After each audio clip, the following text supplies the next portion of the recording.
Juni 2024 saya Bung Tom ada di Masjid Sibuk bersama dengan Pak Alex Jawan sebagai tokoh dan sesepuh Bapak Dr. Lukman, Pak Haryanto Ketua Indi Jawa Timur, Pak Kiai Samuddin itu Ketua Wali Songo seluruh Indonesia. Dan juga di sini ada tokoh-tokoh yang lain, saya nggak sebutkan satu persatu, ini terlalu banyak. Dan kita akan wawancara langsung pada Bapak Alex. Ya, Pak Alex ini sejauh adalah tokoh dan sesepuh Madura, ya, dan juga beliau adalah aktivis dari pemulung, kemudian dari pers, dan juga di ketua PSMTI, dan semuanya ya banyak ya Pak Alex ya. Jadi kita nggak sebutkan, kalau kita sebutkan bisa satu hari ya. Ketokohan beliau, budaya dia, budaya. Hari ini kita mau memberikan satu gambaran mengenai DNA dari Songo ya. Sekarang banyak kontra antara Wali Songo itu turunan dari mana? Apakah dari China Selatan atau Yaman Selatan atau dari dan sebagainya. Hari ini dari Marek secara singkat lebih bahas sejarah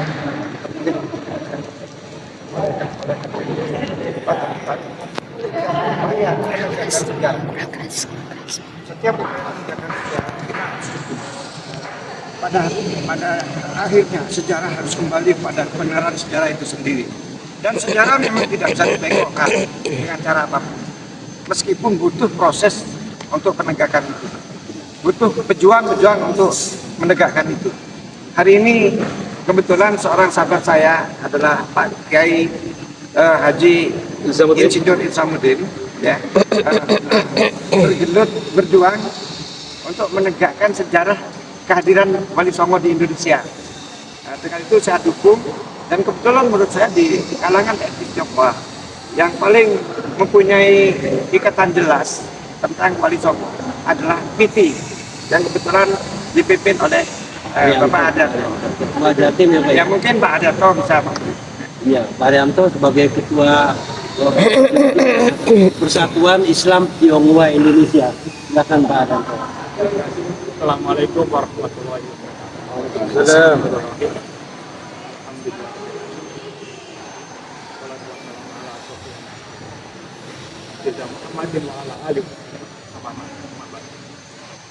Yang kami hormati Pak Kiai Isamuddin, Pak Kiai Pak Anan, sama Dr. Subhan sebagai sekretaris. Dan sepuh kita di PSMTI juga tokoh budaya luar biasa Pak Alex Tiawan dari Pamekasan dan Madura, tokoh Madura yang luar biasa. Sudah mewawancarai Pak Tom ini dan hadirin sekalian dari PSMTI juga. Alhamdulillah kita pada siang hari ini kita bisa bertemu dalam keadaan sehat. Berkah Allah Subhanahu wa Ta'ala, kita diberi kesempatan untuk bertemu, apalagi kita membicarakan tentang sejarah Islam di Indonesia. Ini suatu hal yang luar biasa. Jadi kita mencari suatu kebenaran, bukan kebenaran, tapi pembenaran yang mana sejarah itu memang benar adanya dan tertulis secara otentik di berbagai literatur sejarah di dunia. Jadi bisa jadi di dunia.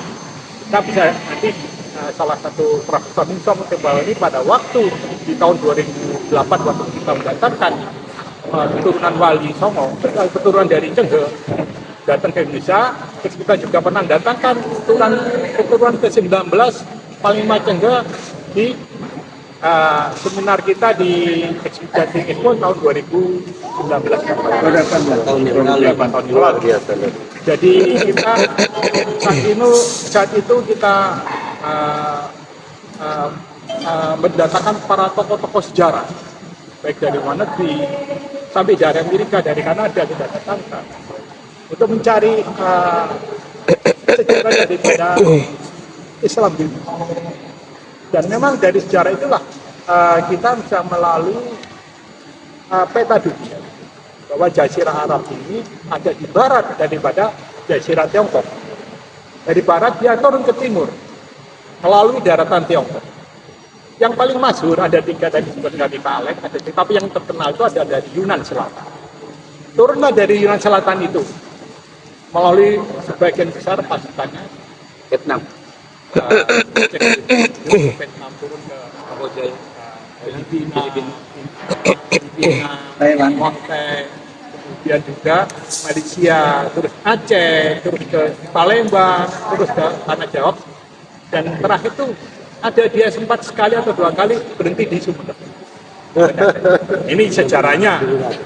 Sinilah bahwa sejarah itu memang kita rangkum nanti, insya Allah akan kita kumpulkan skripsinya, makalah-makalahnya, bahwa disitulah akan menjadi mungkin insya Allah menjadi bahan lengkap dari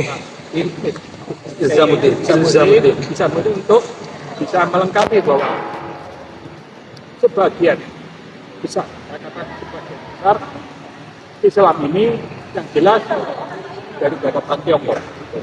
Cuma permasalahannya yang akan kita selesaikan secara bertahap, bahwa memang keturunan Tionghoa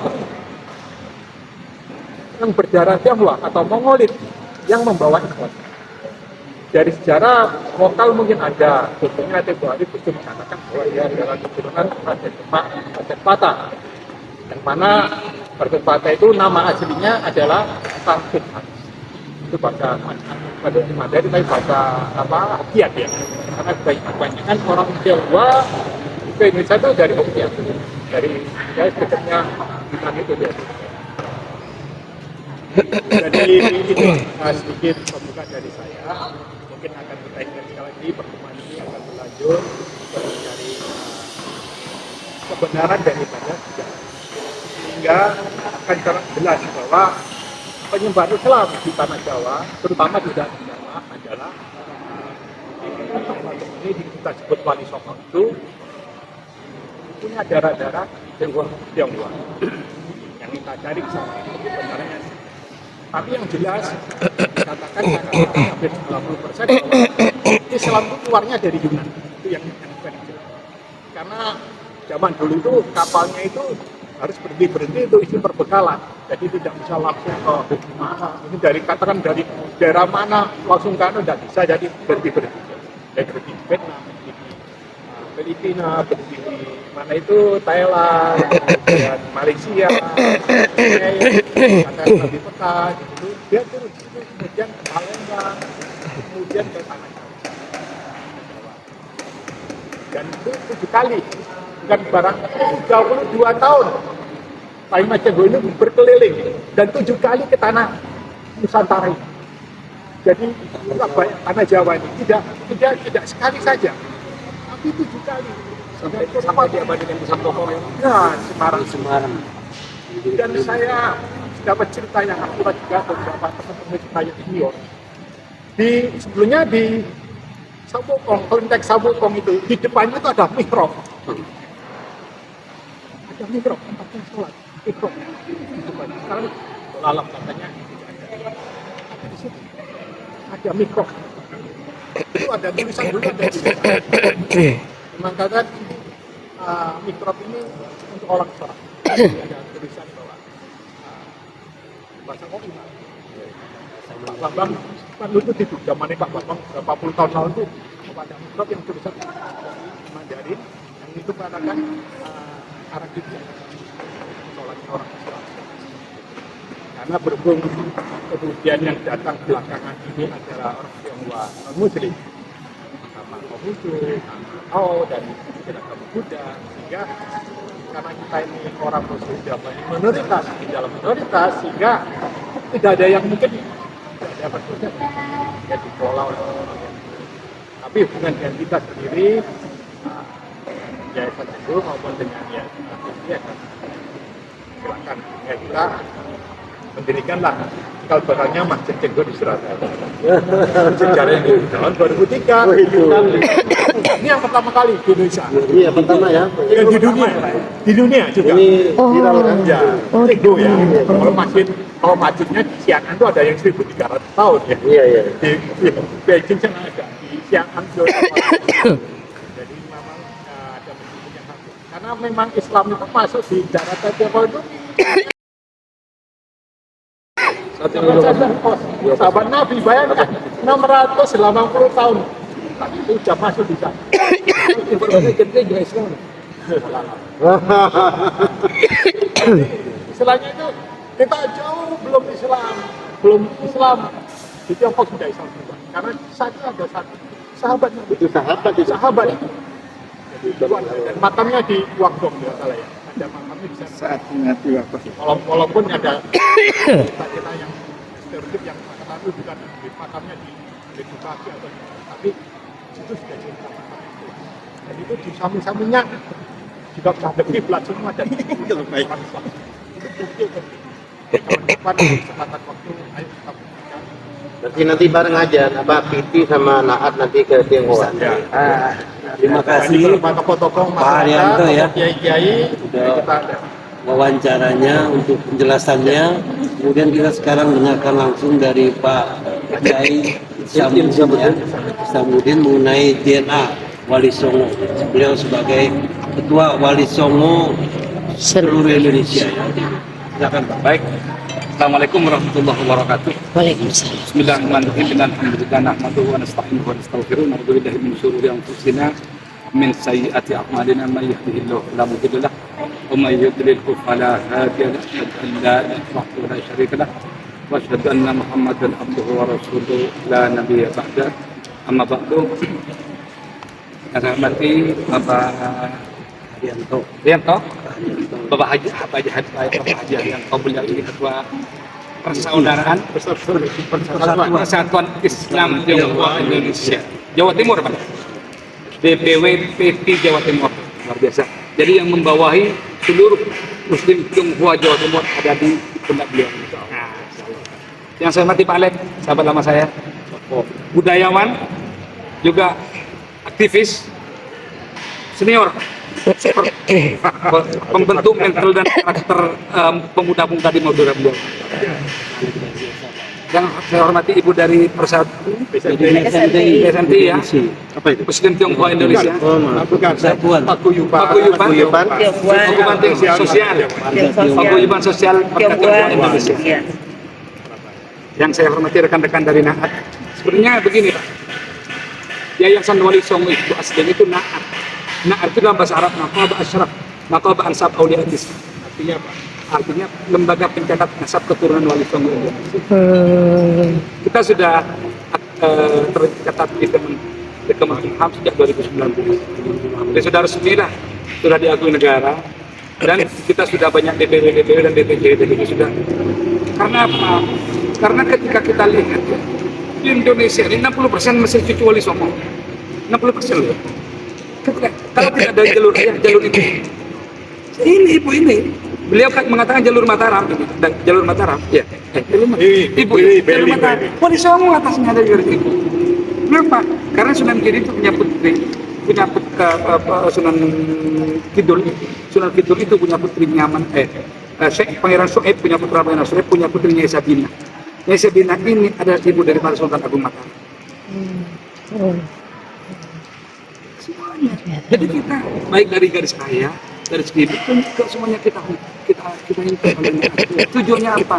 Menyatukan yang terserat, membangun silaturahmi, menanam tidak hanya memanen, itu yang penting Pak. Menanam tidak hanya memanen apa? Menanam kembali apa yang telah diperjuangkan oleh Wali Songo. Wali Songo mengajarkan persaudaraan, solidaritas. Nah, itu yang perlu kita tanamkan kembali kepadanya agar dipanen oleh anak kita. Itu yang penting. Yang terus kita lakukan. Nah, belakangan ini timbul pertanyaan dengan kami. Dari mana kasih sebenarnya Wali Songo? Dan bagaimana silsilahnya? Karena di buku-buku sejarah Wali Songo itu ada seorang sahabat atau seorang sayyid, seorang cucu Rasulullah. Nah, terus kemudian asal usulnya banyak versi. Ada yang teori Gujarat, Wali Songo itu dari Gujarat. Ada yang teori Arab, langsung dari Arab. Ada yang dari Hadramaut, dia dari Yaman. Ya. Ada yang dari Persia. Ya. Mengapa dari Yaman? Ini teori ini dicetuskan oleh Van den Berg. Orang Belanda. Van den Berg karena kesamaan madhab. Madhab karena di Yaman madhab Syafi'i, di Indonesia madhab Syafi'i. Terus mengapa Gujarat? Karena makam-makam ada yang mirip-mirip Gujarat. Nah, kalau mengapa Persia? Karena cara-cara ngaji, terus tradisi-tradisi ngaji, alif itu, alif kalau tradisi yang kuno itu alif Jabar, alif Mesir, alif apa? Itu metode Persia. Nah seperti itu. Terus ada lagi yang heboh itu tahun 66 Profesor Selamat Mulyana dalam bukunya Runtuhnya Kerajaan Hindu Jawa dan timbulnya kerajaan Islam di negara-negara Islam di Nusantara. Itu beliau itu menukil dari berita Tionghoa yang di Kelenteng Sampokong itu sampai dengan tulisannya Portman dulu itu. Tapi buku itu sempat dilarang oleh pemerintah Orde Baru karena terkait dengan China. Waktu itu mungkin pemerintah Indonesia masih trauma dengan G30S. Sehingga apa yang berujung di bredel lah. Nah, akhirnya menelisik itu berangkat kita ingin membuktikan dari sekian teori itu yang mana yang paling mendekati kebenaran. Siapa kasih? Ternyata apa yang terjadi? Kita ambil sampel dari cucu Sunan Ampel. Ada yang ngajukan, oh saya diambil dari anak mana silsilah Anda? Mana buktinya? Jadi dia nulis silsilahnya sampai Wali Songo. Terus kita konfirmasi catatan di kita punya data induk. Jadi Naat ini punya data induk, Wali Songo sampai 7 turun kita punya data. Nah, kemudian disambungkan dengan itu ternyata didukung ini. Kalau nggak masuk enggak, ini ada nama ini yang ada dari anak lain. Akhirnya dari cucu Sunan Ampel itu ada 4 orang yang tes DNA, 5 orang. Yang di Sunan Sunan Giri itu 2 orang, Sunan Gunung Jati. Pokoknya sementara banyak itu semuanya ada 70 orang yang kita ambil sampel dan hasilnya dari migration map dari ras dulu. Jadi kita ambil DNA air liur, kita kirim ke Family Tree Texas Amerika, Boston. Kemudian kita dikasih nomor password sama kodenya Pak untuk melihat akun kita itu. Nah dari hasil yang ada itu dari ras itu Wali Songo ini 60% dari rasnya 60 sampai 70% itu adalah Indonesia Barat dan Malaysia. 60 sampai 70%.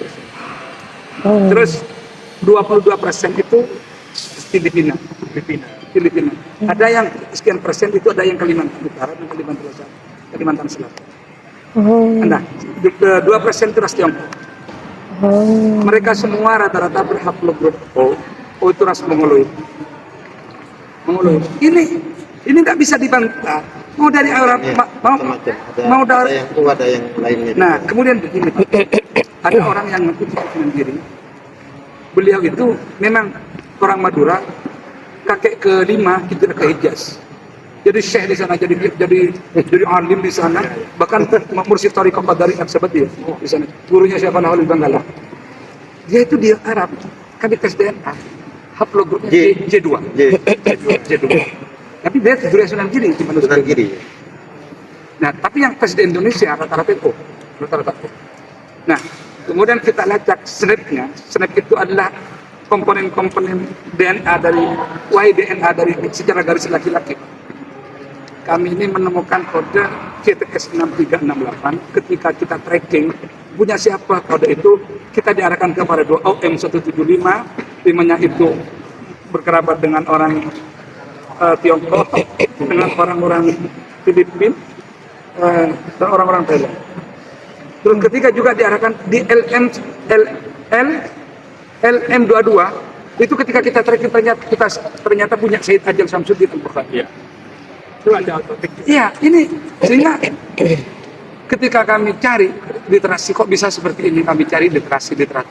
Ternyata Profesor Selamat Mulyana dalam bukunya Runtuhnya Kerajaan Hindu Jawa dan Profesor Abdullah dalam bukunya Konflik Etno Asia Tenggara itu mengatakan bahwa Sunan Ampel itu dari Yunan. Iya, Bong Suiho, Mas Negara dan Rahmat itu dari Yunan. Ternyata betul, migrasi map kita, peta migrasi cucu Wali Songo ini dari Yunan, dari Asia Tengah. Ini Pak ya, ini dari Asia Tengah. Ternyata sebelumnya saya lewat Yunan juga. Ya benar. Migration map ini kata bukan kata kita, tapi kata genetik kita. Catatan boleh distorsi, silsilah boleh berubah, tapi DNA adalah catatan Tuhan. Saya identik, nggak bisa nggak bisa Ya, dirubah itu. ya nggak bisa. Valid, sangat Ya. valid sekali. Nah, dan ini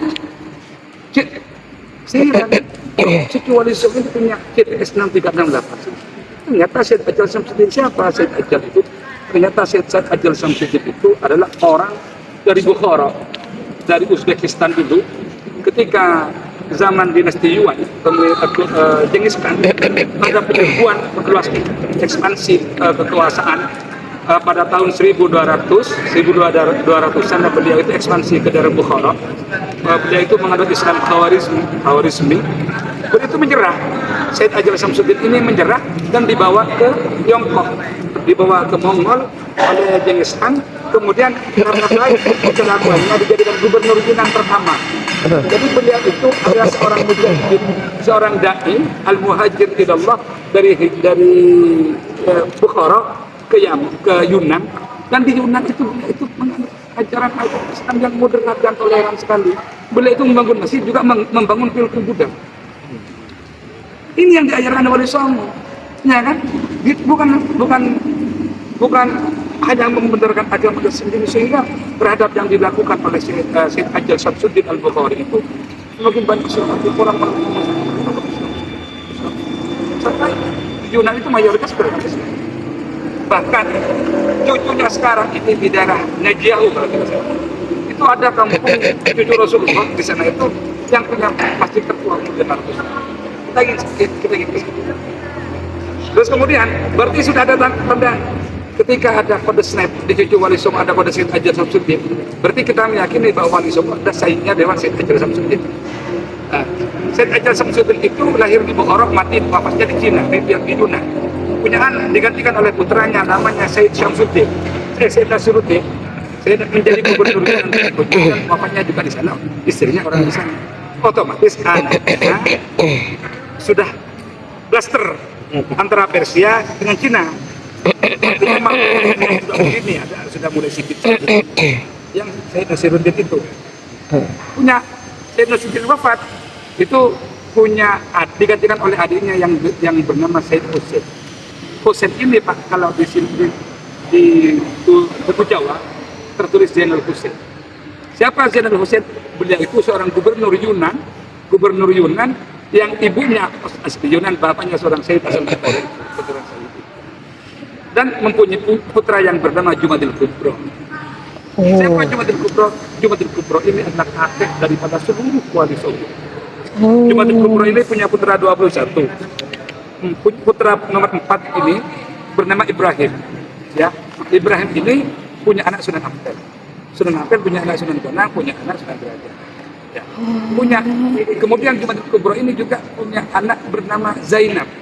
Menikah dengan Syekh Ishaq dari Kedah, Malaysia, itu punya putra namanya itu Yakub sama Ishak.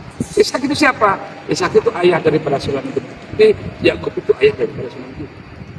Dapat dari mana buku itu? Dapat dari surat Wali Sana Bapak Dipun Para Wali yang ditulis tahun 1490 oleh Sunan Gunung. Jadi kitab sezaman kita sudah ada, sezaman Wali Songo itu ada. Bahkan kita juga diperkuat oleh Surat Tapal Atur mengatakan bahwa Kubro punya anak putri menikah dengan Syekh. Ini jadi Wali Songo Jumadil Kubro datuk daripada Wali Songo ternyata ada ini. Jumadil Kubro putranya Syed Hussein atau Zainal Hussein. Zainal Hussein putranya Syed Ajal Samsudin. Berarti keturunan gubernur Yaman. Gubernur Yunan. Yunan. DNA kita juga ada Yunan. Berarti kita Ini adalah fakta yang mau ngeles bagaimanapun kita ini tidak bisa Pak dibilang orang Arab. Ada orang Arab sebenarnya. Kita ini sepertinya satu. Ketika saya duduk dengan Pak Herianto, seperti saudara. Coba lihat di mata sama, mirip-mirip. Karena memang kita satu. Cuman mungkin kalau di kita cucu Wali Songo ada ras versi. Mungkin seperti itu. Karena memang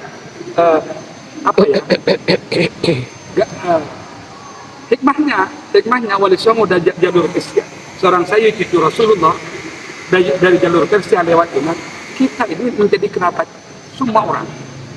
Kita berkerabat dengan orang-orang Persia, kita berkerabat dengan orang-orang Persia, kita berkerabat dengan orang Jepang, kita berkerabat dengan orang-orang pribumi di sini. Betul kan? Saya nguluk. Iya. Karena apa? Karena Wali Songo juga menjadi menantu raja-raja, ada ketersambungan. Nah inilah mungkin cucu Wali Songo bisa menjadi pemersatu melalui genealogi, melalui nasab dan melalui ajaran-ajaran Wali Songo yang diestafetkan kepada anak kita. Ini yang penting. Jadi kita ini kita damai, kita saudara, kita ini bahkan di sini Pak. Mohon doanya Pak Rianto, Allah kami bulan depan ini mau ke Yunan. Kita mau ke Yunan. Catat. Bulan depan, insya Allah bulan awal Juli kita mau ke Yunan. Ke Cina gitu. Cina, kita sudah korespondensi. Ada alumni pesantren di sana sudah korespondensi. Ternyata di sana itu ada yang mengatakan ada suatu nakob, ada lembaga juga keturunan Rasulullah yang menetap di sana juga. Oh gitu ya. Wah, betul. Itu sampai Ya, cocokkan. ya, kita sudah siap di sana. Ya, kita mencocokkan data yang ada. Kalau memang sudah kita buat pengakuan Pak dari sana. Ya. Yang bertanda tangan di bawah ini Naqabah Ashraf, Naqabah para Syarif Timur. Dengan ini menyatakan bahwa Syekh Timur Kubro adalah putra ini. Karena sana datanya lebih Datanya lebih valid. Sehingga kita mencocokkan dengan patobin kata orang muda, dengan ahlul balad, dengan tempat asal. Dan untuk yang di Asia Tengah, yang di Uzbekistan sama Pakistan datanya ada sebenarnya. Sudah siap mengeluarkan sertifikat. Tapi kita pending dulu, kita menunggu yang dari dulu. Mohon doanya Pak Haryanto, bulan depan insya Allah kita ke sana, dan kalau memang nanti memungkinkan, insya Allah awal Februari tentang ulama sadah-sadah yang dari China yang akan kita undang dalam rangka muktamarnya anak pemilihan menurut saya. Kita antar untuk misalnya ke konsulat besar Tiongkok di Surabaya, kita antar. Oh mantap. Jadi kita benar-benar baik dengan pemerintahan Tiongkok yang perwakilan di Surabaya. Konsulat. Ya, Iya, harus melalui pemerintah kalau Tiongkok masalah. benar Pak. Jadi ketika kita punya data, ini kan teori, data ini kan teori. Iya. Ketika punya data ini perlu praktek, perlu didatangi. Seperti katakanlah saya punya saudara di Jawa, tapi nggak pernah saya datangi di Jawa, ya percuma. Ketika kita datang itu sudah selesai. Itulah kita ternyata ini Wali Songo ini memang dari rasnya kita ras Mongol. Betul kan? Yang bisa dihindari. Ini nggak bisa dihindari, ini fakta. Luar biasa dari Ketua Umum DPP Wali Songo ya, Naat namanya. ya Pak Kiai Ismanuddin ya. Ilzamuddin. Jadi mengenai kebenarannya tentang Wali Songo itu dari Yunan, kata-kata Yunan juga jadi berubah jadi Sunan juga, itu kita tinggal buktikan kita. Dan ini nanti kita akan buat lagi ya Pak ya, seperti Sarasehan. Jadi untuk hari ini kita wawancara singkat dengan Pak Alex, dan Pak Rianto, dan juga Bapak Ketua Umum. Luar biasa. Bung Tom, Pagar TV melaporkan.